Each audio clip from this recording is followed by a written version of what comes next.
So this is a really good check for whether your variable is actually representing more than one variable, that you're conflating variables together. So if, for example, if you've got a variable that's called intervention and you've got build a dam, have buffer strips, change farming practice, for example, you could imagine that all of those states could exist at the same time in your area, which means that they're not the same variable.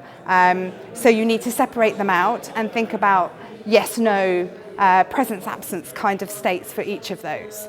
So make sure that when you're defining your states, that it means that your variable can't exist in more than one at the same time.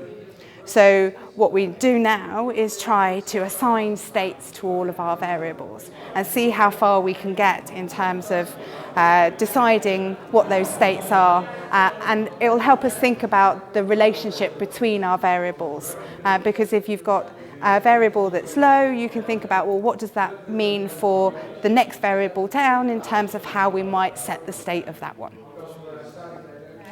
Well, you might find that actually with a lot of the networks is actually you come from several things into a smaller number of things, and then you go back out again in terms of the indicators that you kind of measure at the end. So it kind of concentrates and goes back out. Yeah.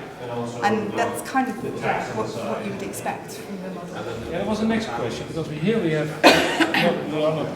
this is our objective, but then you have a number of indicators, and where do they come in? Are they under your objective then, or what is the whole schedule here?